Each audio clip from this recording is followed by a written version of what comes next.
Abu Nawas bekerja sebagai orang kepercayaan Raja Ali ibnu Bakri. Abu Nawas dikenali sebagai orang cerdik dan ahli dongeng yang termasyhur. Suatu hari raja mengalami ketegangan pikiran selepas bekerja sepanjang hari mengurus rakyat. Sang raja memerintahkan kepada Abu Nawas bercerita mengenai kisah-kisah aneh dan ajaib yang menjadi kegemaran sang raja.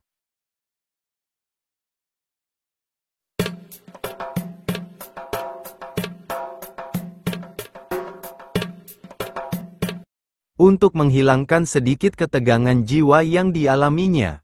Kebiasaannya, raja mendengar kisah-kisah Abu Nawas pada malam hari, yaitu sebelum sang raja menidurkan matanya. Abu Nawas menjawab, dengan senang hati, "Wahai raja yang baik dan bahagia."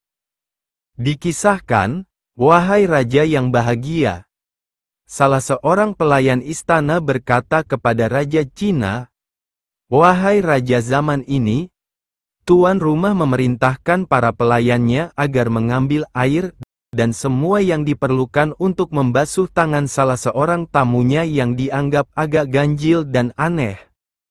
Tamu itu lalu membasuh tangannya dengan air bercampur sabun, garam dan daun sebanyak 120 kali basuhan. Selepas itu barulah ia makan ragut, sejenis makanan yang berasal dari sebuah desa di Baghdad. Tetapi pemuda itu memakannya seolah-olah dengan perasaan jijik dan mual. Sementara kami memandangnya dengan penuh kehairanan, sebab tangannya dan malah sekujur tubuhnya menggigil. Bila kami melihat tangannya, barulah kami mengetahui bahwa ibu jarinya terpotong. Dia makan hanya dengan 4 jari, sehingga menyebabkan makanan itu berjatuhan dari tangannya. Kami menyoalnya dengan hairan, "Apa yang terjadi dengan ibu jarimu? Apakah Tuhan menciptakanmu dalam keadaan seperti ini? Atau apakah engkau pernah mengalami kemalangan?" Pemuda itu menyahut, "Demi Tuhan, bukan hanya ibu jari ini saja yang hilang, tetapi juga ibu jari tanganku yang satu lagi, dan tumit kedua-dua kakiku. Seperti yang akan kalian lihat." Lalu dia menunjukkan tangan kirinya dan kedua-dua kakinya. Kami melihat bahwa tangan kirinya nampak seperti tangan kanannya dan kedua-dua kakinya tidak mempunyai tumit. Ketika kami melihatnya, kehairanan kami semakin bertambah, hingga kami berkata padanya, "Kami tak sabar menunggu kisahmu dan penyebab terpotongnya kedua ibu jari serta tumit kakimu dan mengapa engkau membasuh tanganmu 120 kali." Pemuda itu berkata, "Ayahku adalah salah seorang pedagang yang paling terkemuka di Baghdad pada masa pemerintahan Khalifah Harun al-Rashid. Yang terjadi dengan ibu jarimu, apakah Tuhan menciptakanmu dalam keadaan seperti ini? Dia meninggal, ayahku tidak mewariskan sesuatu pun kepadaku.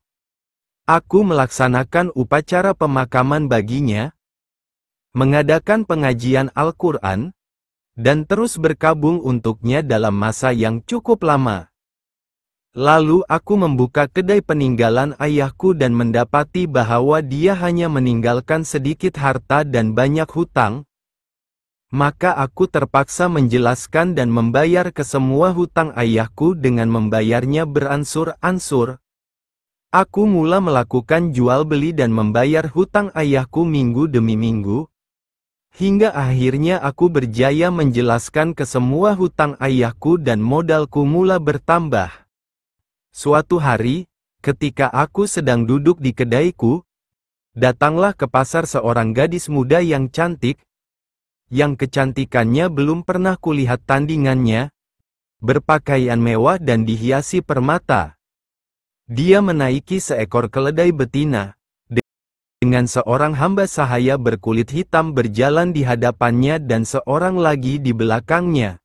Gadis itu turun dari keledainya dan berkulit hitam berjalan di hadapannya dan seorang lagi di belakangnya.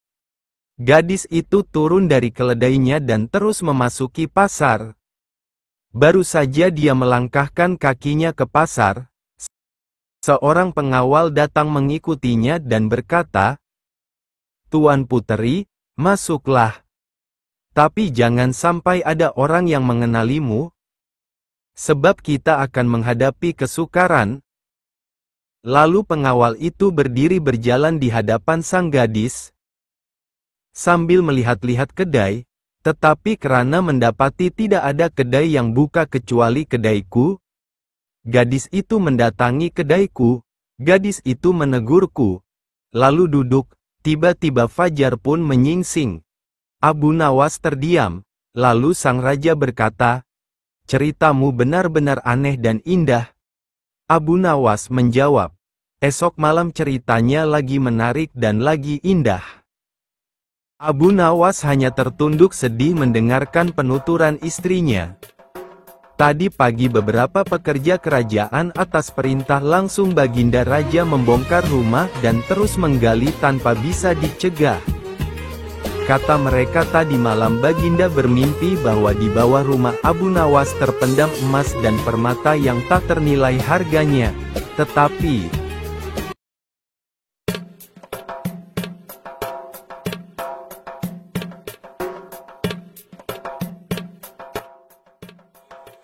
setelah mereka terus menggali ternyata emas dan permata itu tidak ditemukan. Dan Baginda juga tidak meminta maaf kepada Abu Nawas. Apabila mengganti kerugian, inilah yang membuat Abu Nawas memendam dendam. Lama Abu Nawas memeras otak.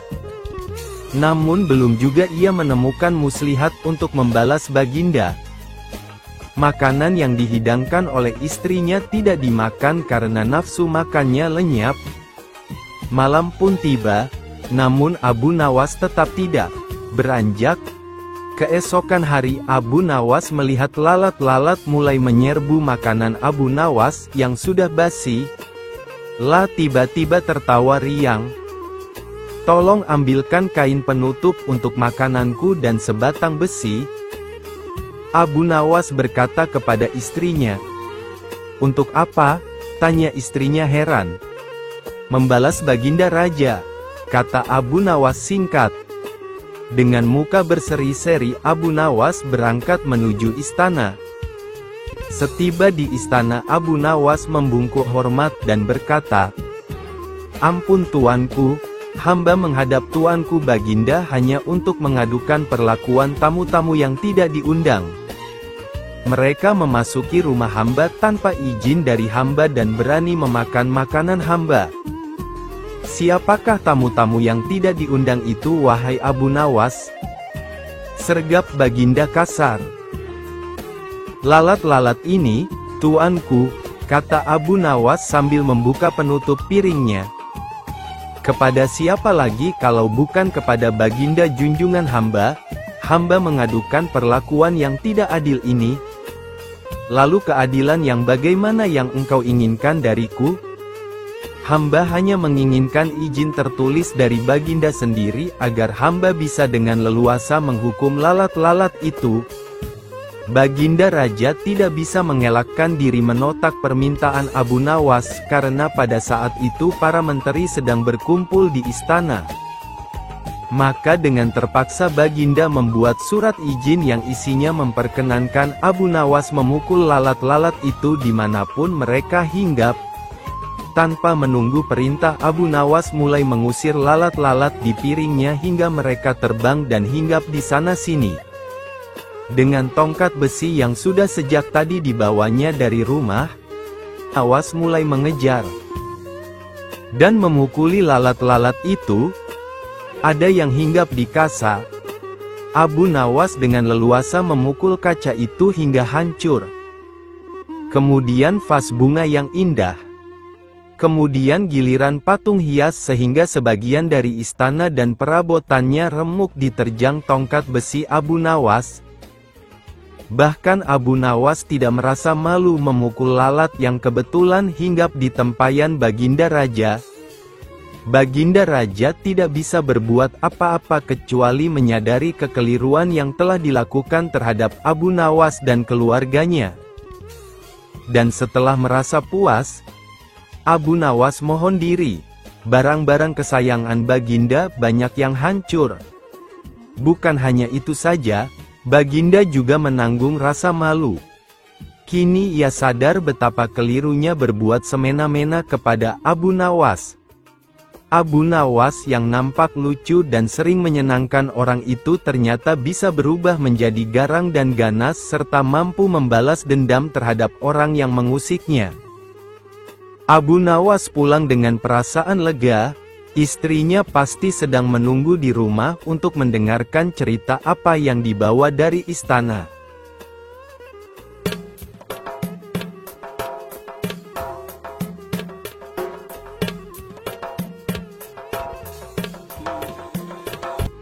Berdasarkan mimpi bukanlah Abu Nawas namanya kalau kehabisan akal pada saat terdesak dan terjepit meskipun dikelilingi pembesar-pembesar kerajaan tapi tetap saja akalnya main demi menunjukkan kebenaran ke semua orang.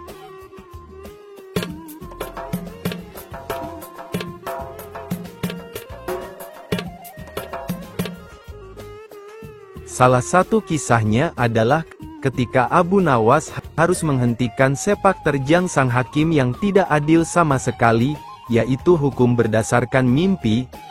Kisahnya pada suatu sore, Abu Nawas tampak sedang mengajar murid-muridnya dan datanglah dua orang tamu yang datang ke rumahnya. Yang pertama adalah wanita tua penjual kahwa, sedangkan yang satunya adalah seorang pemuda berkebangsaan Mesir. Wanita tua itu berkata hanya beberapa kata saja kemudian diteruskan oleh pemuda Mesir. Setelah mendengar pengaduan mereka, Abu Nawas menyuruh murid-muridnya untuk menutup kitab mereka. Sekarang pulanglah kalian dan ajaklah teman-teman kalian datang kepadaku pada malam hari ini sambil membawa cangkul, penggali, kapak dan martil serta batu, ujar Abu Nawas. Meskipun para murid merasa heran dengan perintah gurunya, namun mereka tetap patuh dengan perintah sang guru. Pada malam harinya mereka datang ke rumah Abu Nawas dengan membawa peralatan yang diminta sang guru untuk merusak rumah, lalu Abu Nawas memerintahkan mereka merusak rumah Tuan Kadi yang baru saja terpilih. Abu Nawas juga menegaskan bahwa mereka harus merobohkan rumah tersebut. Bahkan kalau ada yang menghalangi haruslah mereka lawan. Setelah mendapatkan arahan dari Abu Nawas, para muridnya langsung menuju rumah Tuan Kadi. Mereka menghancurkan rumah Tuan Kadi dengan kalap. Masyarakat sekitar yang melihat ulah mereka merasa heran dan mereka tidak berani mencegah sama sekali. Melihat rumahnya dirusak, Tuan Kadi marah besar namun tak berdaya. Siapa yang menyuruh kalian merusak rumahku? Guru kamu, Tuan Abu Nawas, jawab mereka sambil merobohkan rumahnya hingga benar-benar rata dengan tanah. Dasar Abu Nawas provokator, orang gila, besok pagi aku akan melaporkannya kepada Baginda, teriak Tuan Kadi penuh amarah. Benar, pada keesokan harinya Tuan Kadi mengadukan kejadian malam itu sehingga Abu Nawas dipanggil agar segera menghadap raja. Baginda Raja menanyakan apa alasan Abu Nawas melakukan perusakan tersebut. Namun bukan Abu Nawas jika tidak memiliki jawaban yang unik. Karena mimpi dijelaskan oleh Abu Nawas bahwa dia melakukan pengerusakan karena beberapa hari yang lalu bermimpi dan di dalam mimpi tersebut, Tuan Kadi memintanya untuk merusak rumahnya karena ingin rumah yang baru. Lalu sang raja menanyakan bagaimana Abu Nawas dapat hukum hanya berdasarkan mimpi saja. Mendengar pertanyaan itu Abu Nawas dengan tenang menjawab, hamba juga memakai hukum Tuan Kadi yang baru ini tuanku. Mendengar perkataan Abu Nawas, seketika wajah Tuan Kadi menjadi pucat. Hanya terdiam 1000 bahasa saja. Hai Kadi, Benarkah engkau mempunyai hukum seperti itu? Tanya sang raja. Tapi Tuan Kadi tiada menjawab.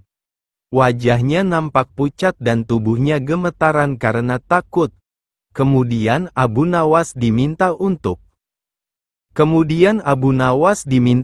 menjelaskan dengan tenang. Abu Nawas menceritakan bahwa ada seorang pemuda Mesir datang dengan harta melimpah ruah. Namun kemudian dia bermimpi menikah dengan anak Tuan Kadi. Dia memberikan mas kawin yang sangat banyak. Lalu mimpi itu cepat menyebar dan sampai ke telinga Tuan Kadi. Lalu Tuan Kadi memanfaatkan mimpi itu dengan meminta harta pemuda itu untuk mas kawin anaknya. Padahal itu hanyalah mimpi belakang, sedangkan menurut Tuan Kadi itu harus dilakukan. Sehingga pemuda itu jatuh miskin. Setelah cross-check dengan mendatangkan pemuda Mesir itu, akhirnya raja sadar jika Kadi yang ditunjuknya itu adalah orang zalim. Kemudian raja memberikan hukuman mengambil harta Kadi dan diberikan kepada pemuda Mesir tersebut. Tuan Kadi dijebloskan ke dalam penjara karena telah berbuat zalim dan menyalahgunakan wewenang.